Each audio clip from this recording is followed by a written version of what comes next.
आज हम देखेंगे कि क्यों राहुल ने थोड़े ज्यादा पैसे खर्च करके एफयूई के बदले इंटरलॉकिंग टेक्निक से अपना हेयर ट्रांसप्लांट करवाया और क्यों आपको भी एफयूई के बदले इंटरलॉकिंग से अपना हेयर ट्रांसप्लांट करवाना चाहिए अगर आप कम टाइम में जल्दी अपना हेयर ट्रांसप्लांट का रिजल्ट चाहते हो। देखो, अगर आप अपना सिर्फ गंजापन या फिर बॉल्डनेस छुपाना चाहते हैं तो आपके लिए एफयूई हेयर ट्रांसप्लांट सबसे बेस्ट है। लेकिन गंजापन छुपाने के साथ साथ अगर आप अपने बालों को पहले जैसा बनाना चाहते हो और वो भी नेचुरल लुक के साथ कि कोई देख के बता ना पाए कि हेयर ट्रांसप्लांट हुआ है, तो उसके लिए आपको मॉडर्न टेक्निक से अपना ट्रांसप्लांट करवाना पड़ेगा। और उन्हीं में से आज एक टेक्निक के बारे में हम बात करने वाले हैं जिसका नाम है इंटरलॉकिंग टेक्निक। आज मैं आपको बताने वाला हूं कि क्यों आपको नॉर्मल एफयूई टेक्निक को छोड़कर इंटरलॉकिंग टेक्निक से अपना हेयर ट्रांसप्लांट करवाना है, स्पेशली अगर 2025 में आप अपना हेयर ट्रांसप्लांट करवाने का प्लान कर रहे हो। आज हम इंटरलॉकिंग टेक्निक के बारे में बात करने के साथ साथ ये भी बात करेंगे कि अभी इंटरलॉकिंग टेक्निक का कॉस्ट कितना चल रहा है और अगर आप अपना हेयर ट्रांसप्लांट इंटरलॉकिंग टेक्निक से करवाते हो तो आपका रिजल्ट और खर्चा कितना आने वाला है। तो इसीलिए आज की वीडियो काफी ज्यादा इंपॉर्टेंट होने वाली है, स्पेशली उन लोगों के लिए जो कि अपना हेयर ट्रांसप्लांट करवाने का प्लान कर रहे हैं और कंफ्यूज्ड है कि किस टेक्निक से उनको हेयर ट्रांसप्लांट करवाना है जिससे उनको सबसे ज्यादा नेचुरल रिजल्ट मिले। राइट, तो वीडियो को आप स्टार्टिंग से एंड तक जरूर देखिएगा। दोस्तों, वीडियो की तरफ बढ़ते हैं। लेकिन सबसे पहले अगर आप अपना हेयर ट्रांसप्लांट करवाना चाहते हो और आप कंफ्यूज्ड हो आपको कितने ग्राफ्ट लगेंगे, आपके ट्रांसप्लांट में खर्चा कितना आएगा, आपको ट्रांसप्लांट करवाना चाहिए भी कि नहीं, और आप भी हेयर ट्रांसप्लांट से रिलेटेड इन्फॉर्मेशन सर्च कर रहे हो तो आप हमारी वेबसाइट besthairhelp.com पे विजिट कर सकते हो। वहां पे आपको ट्रांसप्लांट से रिलेटेड सारी की सारी इन्फॉर्मेशन मिल जाएगी और आप भी अपना ट्रांसप्लांट 100% सक्सेसफुली करवा पाओगे, जैसे कि लाखों लोग करवा चुके हैं। नीचे मैंने डिस्क्रिप्शन में लिंक दिया हुआ है वेबसाइट का, आप वहां पे जाके हमसे कॉन्टैक्ट कर सकते हो।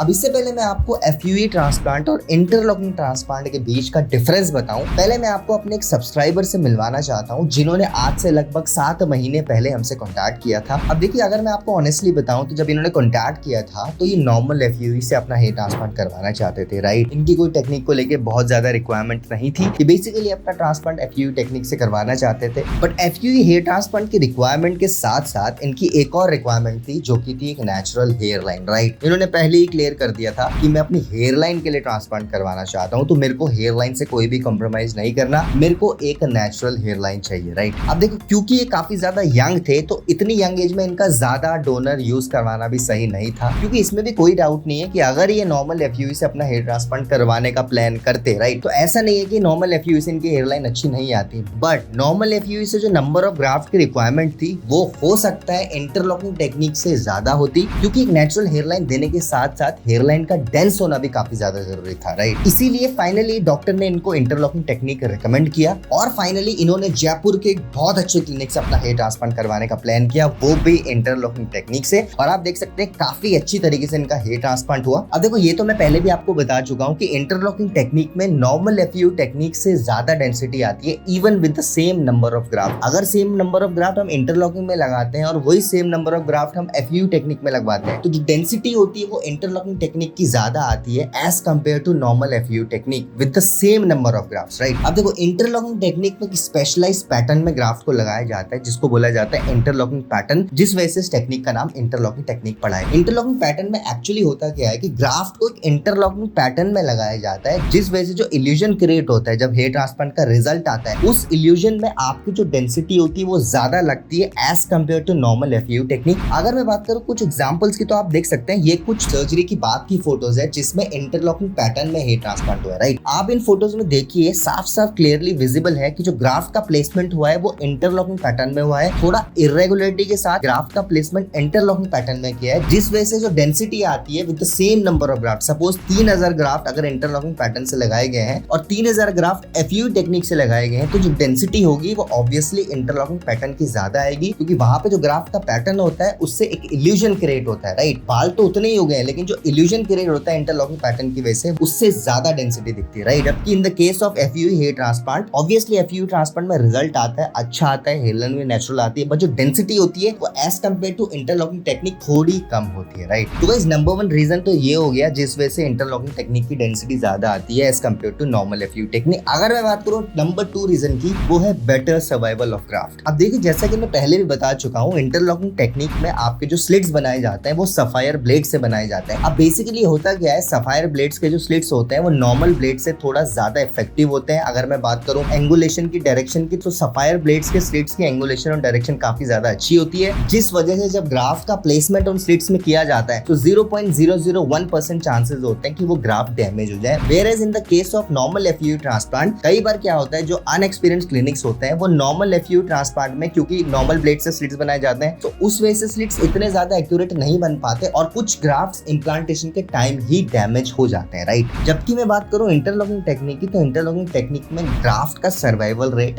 As compare to normal FUE technique ज्यादा होता है। अब ग्राफ्ट का सर्वाइवल रेट ज्यादा होगा तो ऑब्वियस सी बात है डेंसिटी ज्यादा आएगी। सपोज 3000 ग्राफ्ट किसी ने इंटरलॉकिंग टेक्निक से लगाए हैं, वही 3000 ग्राफ्ट किसी ने एफयूवी टेक्निक से लगाए हैं, तो हो सकता है एफयूवी टेक्निक में 5% ग्राफ्ट डैमेज हो गए हो, राइट, जिसमें 150 ग्राफ्ट आपके डैमेज हो गए, और इंटरलॉकिंग टेक्निक में थोड़े भी ग्राफ्ट डैमेज नहीं हुए, तो ऑब्वियसली 150 ग्राफ्ट का जब फर्क आएगा, एक फर्क तो आपका 150 ग्राफ्ट का हो गया डेंसिटी में, सेकंड फर्क इंटरलॉकिंग पैटर्न। तो इस वजह से जो डेंसिटी होती है इंटरलॉकिंग टेक्निक की वो ज्यादा होती है as compare to normal FUE technique. अगर मैं इन्हीं पेशेंट की बात करूं, इनका मैं 7 महीने का रिजल्ट आपको दिखाऊं तो आप देख सकते हैं सिर्फ 7 महीने में बहुत ही अच्छा इनका रिजल्ट आया है। अगर मैं फ्रंटल हेयरलाइन की बात करूं तो इंटरलॉकिंग पैटर्न में इनका ट्रांसप्लांटेशन हुआ तो आप देख सकते हैं फ्रंटल हेयरलाइन काफी ज्यादा नेचुरल लग रही है। मिड स्कैल्प की बात करूं, कुछ ग्राफ्ट्स इनके मिड स्कैल्प में भी लगाए गए तो आप देख सकते हैं मिड स्कैल्प की डेंसिटी एग्जिस्टिंग हेयर से बिल्कुल मैच कर रही है। इन शॉर्ट, जितने ग्राफ्ट्स इनको इंटरलॉकिंग पैटर्न में लगे, अगर इतने ग्राफ्ट इनको नॉर्मल एफयूवी टेक्निक में लगते तो हो सकता है इतनी अच्छी डेंसिटी ना आती, हो सकता है हेयरलाइन ऐसी आ जाती, लेकिन जो डेंसिटी वो इतनी अच्छी ना आती जैसी इनकी इंटरलॉकिंग पैटर्न में आई है। अब अगर मैं बात करूं कि इंटरलॉकिंग टेक्निक होने के बावजूद क्या हमें एफयूवी टेक्निक से ट्रांसप्लांट करवाना चाहिए, तो इसका आंसर यस भी है और नो भी है। अगर आपके पास डोनर एरिया की ज्यादा कमी नहीं है, आपका बोनलेस मिड स्कैल्प में, तो आप एफयूवी टेक्निक से ट्रांसप्लांट करवा सकते हो। वहीं अगर आपकी फ्रंटल हेयरलाइन का इशू है, आप अपने डोनर को ज्यादा यूज नहीं करना चाहते, तो उस केस में आपको इंटरलॉकिंग टेक्निक सबसे बेस्ट रहेगी, क्योंकि सेम नंबर ऑफ ग्राफ्ट को जब आप इंटरलॉकिंग टेक्निक में लगाओगे तो आपको एक तो हेयरलाइन ज्यादा नेचुरल मिलेगी, सेकेंडली आपको डेंसिटी ज्यादा अच्छी मिलेगी as compare to normal FUE technique, और आपका डोनर एरिया भी सेफ रहेगा, राइट। फ्यूचर में अगर आपको 15-20 साल बाद दोबारा भी ट्रांसप्लांट करवाना है तो आपके पास डोनर बचा होगा।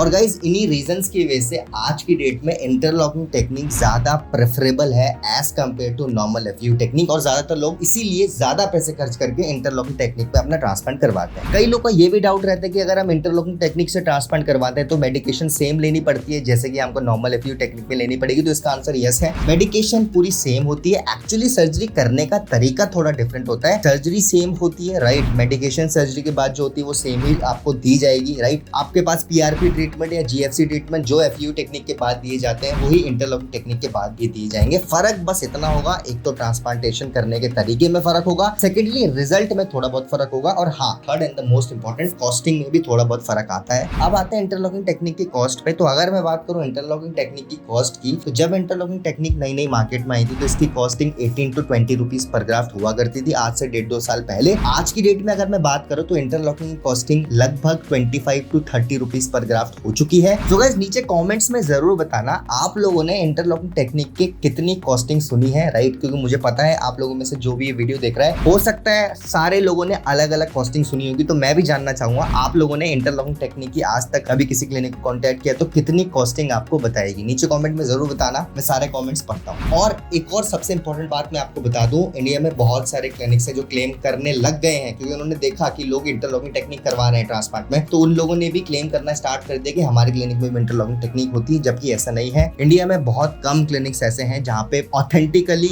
इंटरलॉकिंग टेक्निक से ट्रांसप्लांटेशन परफॉर्म किया जाता है, और बहुत कम क्लिनिक्स ऐसे हैं इंडिया में। तो गाइस, अगर आप इंटरलॉकिंग टेक्निक से ट्रांसप्लांट करवाने का प्लान कर रहे हो तो प्लीज वेरीफाई कर लीजिए जिस भी क्लिनिक में आप ट्रांसप्लांट करवा रहे हो कि वहाँ पे जेन्युइनली इंटरलॉकिंग टेक्निक में ट्रांसप्लांट होता भी है कि नहीं, राइट। क्योंकि आजकल तो ये ट्रेंड आ गया है, आज मैं आपको मार्केट बताता हूँ, हेयर ट्रांसप्लांट का इतना खराब हो गया है कि एक क्लिनिक 10 क्लिनिकों के रिजल्ट दिखा रहा है, ये क्लेम कर रहा है कि हमारे क्लिनिक का रिजल्ट है। मतलब आप सोचो मार्केट कितनी डाइल्यूट हो चुकी है, और इसमें नुकसान सबसे ज्यादा उन लोगों का होता है जो इन क्लिनिक से अपना हेयर ट्रांसप्लांट करवाते हैं, राइट। तो गाइस, आपको मिसगाइड नहीं होना, डू योर ओन रिसर्च। आप जब भी ट्रांसप्लांटेशन करवाने का प्लान करते हैं अपनी खुद की रिसर्च भी पहले करें, किस टेक्निक से ट्रांसप्लांट करवाना चाहिए, आपका बजट कितना है, आपको किस क्लिनिक से ट्रांसप्लांट करवाना चाहिए। तो ये चीजें अगर आप क्लियर कर लोगे, फंडामेंटल्स क्लियर कर लोगे, थोड़ी बहुत रिसर्च अपनी भी कर लोगे, आपका हेयर ट्रांसप्लांट का रिजल्ट आने से कोई भी नहीं रोक सकता। और अगर फिर भी आप कंफ्यूज हो तो आप भी फ्री गाइडेंस लेके अपना ट्रांसप्लांट 100% सक्सेसफुली करवा सकते हैं, जैसे कि लाखों लोग करवा चुके। सो गाइस, ये थी आज की वीडियो। उम्मीद करता हूँ आपको आज की वीडियो पसंद पसंद आई होगी। अगर आपको आज की वीडियो पसंद आई तो हमारी वीडियो को लाइक करिए, अपने फ्रेंड्स के साथ ज्यादा से ज्यादा शेयर करिए एंड अगर आप फर्स्ट टाइम चैनल में आ रहे हैं तो चैनल को सब्सक्राइब कर दीजिए। आने वाले टाइम में बहुत सारे ऐसे वीडियोस लाने वाले हैं जिनकी नोटिफिकेशन डायरेक्टली आपके फोन में पहुंच जाएगी। Thank you so much for watching guys.